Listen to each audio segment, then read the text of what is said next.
হোটেলের বা রেস্টুরেন্টের চেয়ে হোমমেড ফুডের দাম বেশি হয়, এমন অভিযোগ কম বেশি সবাই করে থাকেন। টাকা কম খরচ করে বাইরের খাবার খাওয়া ভালো, এমন মতবাদও অনেকে করে থাকেন। আসলে কি হোমমেড ফুড বা ঘরোয়া খাবারের দাম বেশি হয়? আর বাইরের কম টাকার খাবার ঘরোয়া খাবারের চেয়ে কতটুকু মানসম্মত তা আজকে আমি আলোচনা করব।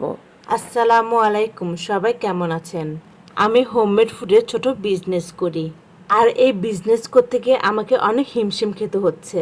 আর এর মধ্যে প্রধান কারণ হলো হোমমেড ফুডের দাম বেশি হোটেল বা রেস্টুরেন্টের তুলনায়। আমার কাছে মনে হয় হোটেল বা রেস্টুরেন্টের তুলনায় ঘরোয়া খাবারের মান সবচেয়ে বেস্ট।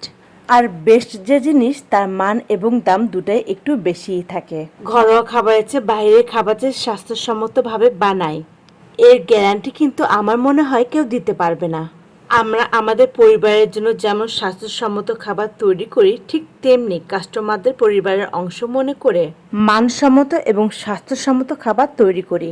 যারা যারা খেয়েছেন তারা অবশ্যই জানেন আমাদের খাবারগুলো আসলে কেমন হয়। লাঞ্চ বক্স বগুড়া আমাদের পেজ, এবং আমরা এখান থেকে শুধুমাত্র বগুড়াবাসীর জন্য খাবার অর্ডার নিয়ে থাকি। হোটেলের বা যারা হোমমেড ফুডের ব্যবসা করে তাদের চেয়ে আমরা অতি কম মূল্যে খাবার দিয়ে থাকি। হোমমেড দুপুরের খাবার সবগুলোই, যেমন ভর্তা আইটেম থেকে শুরু করে খিচুড়ি, বিরিয়ানি, পোলাও, রোস্ট, গরুর গোস্ত, মাছ, ডাল, সবজি, ডিম সহ হোমমেড ডেজার্ট আইটেম, পুডিং এবং ফিরনি পেয়ে যাচ্ছেন আমাদের লাঞ্চ বক্স বগুড়াতে। ফিরনি প্রতি বৃহস্পতিবার ডেজার্ট আইটেম হিসেবে আমরা দিয়ে থাকি। আমি আবারও বলছি, আমরা খাবার অর্ডার নিয়ে থাকি শুধুমাত্র বগুড়াবাসীদের জন্য।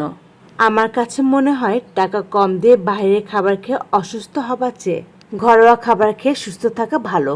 আর এই বিষয়ে আপনাদের কি মতামত আপনারা অবশ্যই কমেন্ট বক্সে জানাবেন। আর আমার খাবার এখনো যারা খাননি তারা অবশ্যই অর্ডার করে খেয়ে নেবেন। আর সবাই অবশ্যই বেশি বেশি করে দোয়া করবেন যেন আমার এই ছোট্ট বিজনেস অনেক বড় হয়ে যায়। আজ এ পর্যন্তই, আল্লাহ হাফেজ।